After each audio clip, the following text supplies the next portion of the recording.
Okay, guys, Tampa Bay, we moved on. Process is going. Finished practice, guys did a nice job.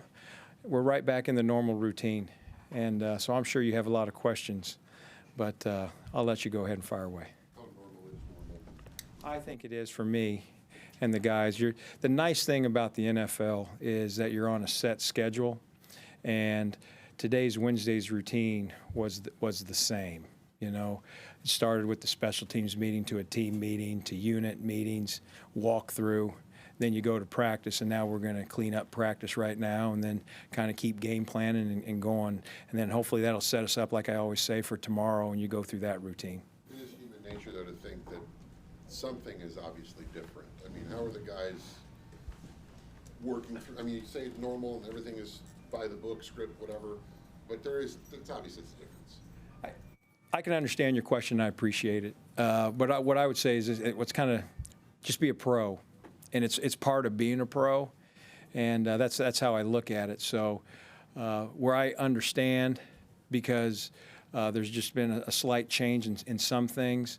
We're still playing football. I told them we're out on the grass, and we're playing a kids game played by grown men. So let's have some fun while we do it.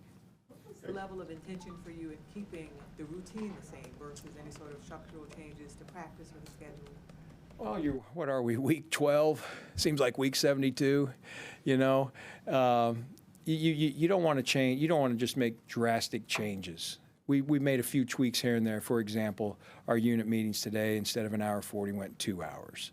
You know, so we tweaked maybe some times here and there, but nothing. It was not a drastic overhaul. And to be honest with you, we're on a very normal NFL weekly routine. Hey, Chris Jenkins with Charlotte Vibe. Can you talk about your philosophies, both as a coach to players and also on Sundays with managing all three phases of the game? Well, my relationship with the players is, I think that's, I hope it's unique from this point. I got, like I always say, I got into coaching because of the players and wanting to see them succeed. And I follow that and live by that.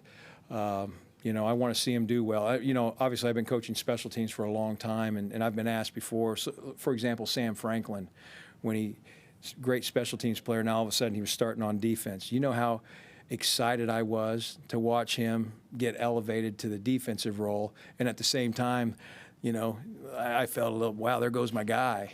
But I was excited for him because you watch the work, and I think that's what the relationships are. And your second part of your question, I apologize? For coaching on Sundays, as far as offensive, defensive, the three phases of the game. You know, I'm always, in my world, I've always looked at both phases because I have to predict and try to handle field position. I don't think it'll be any different. I want the offensive coaches to work. The defensive coaches, they do their deal, and I do my deal. Now, within that, you're managing the game, and you're trying to be 4 or 5 plays ahead, and that's what my job is.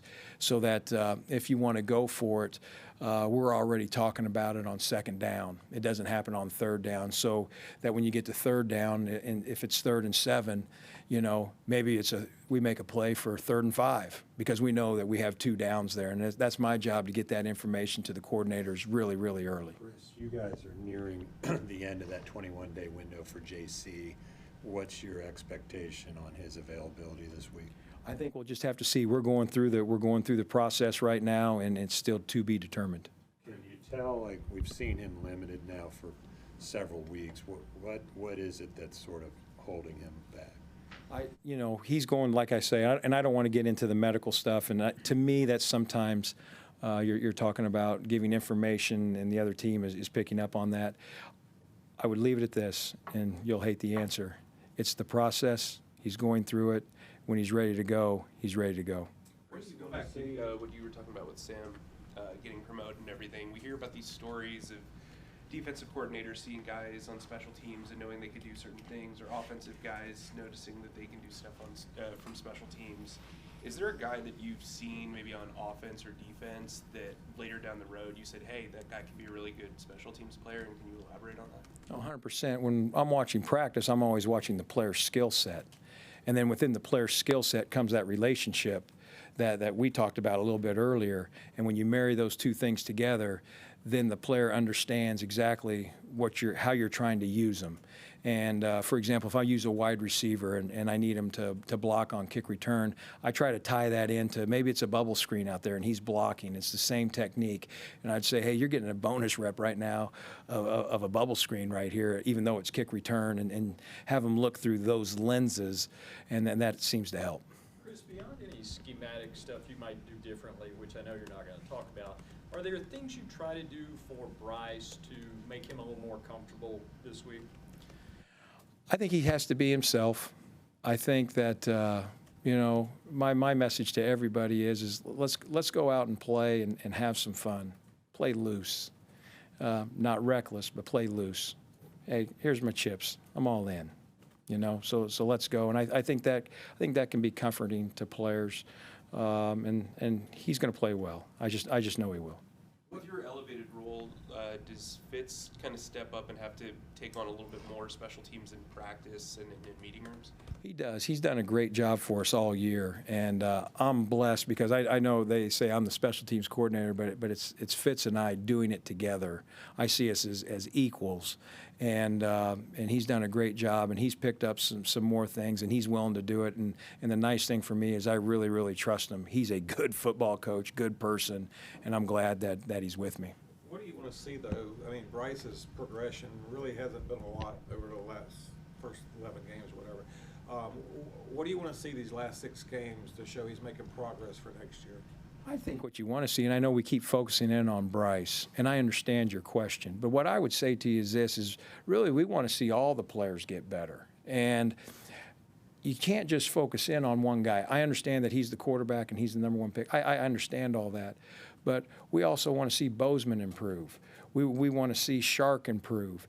And I think you have to work that collectively together, so that's our focus. And because when these guys are getting better out here, so is Bryce. And as Bryce is getting better, these guys should be getting better. It all works hand in hand. This is, in my opinion, this is the greatest team game in the world. And there's 11 guys out there, and 10 of them could do a great job, and one of them messes up, then it doesn't work. So we're trying to improve everybody. Is Zavala going to injured reserve? That's a front office question. I'll leave it at that.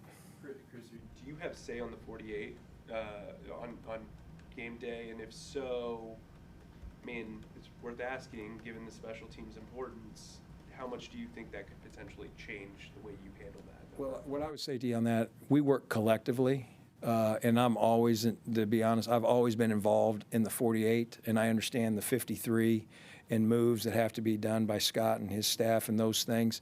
But I have to look at the total picture. And, I think people say, boy, he's a special teams because he's going to try to hoard a bunch of special teams players. That's not going to be the case. We want to do whatever we can when we go down to Tampa to set ourselves up to be successful, offense, defense, and in the kicking game. The moves you made, I guess would have been Monday. How much of those were in an effort to get Jim Caldwell more involved? As I said, and not to dodge your question, I'm going to leave all that stuff in-house. I'm not going to answer that. I'm glad Coach Caldwell's here. It's very well known. I have Coach Caldwell and Coach Capers, and I might as well take my desk and put it down in their office, because how they've helped me through this transition has been unbelievable, and I'm so fired up about it because I'm growing as a coach, and I'm so glad that those guys are here. Chris, have you had your weekly meetings with Tepper? Will I have him? Yep. Oh, I don't know. I'm sure if he wants to meet with me, I'll be right there. I'm the employee. Fans, there's a change with you as a new interim head coach. Fans are really curious. I know you want to, again, conceal that game plan, but what can fans expect to see differently this Sunday? Or what can they expect to see, period?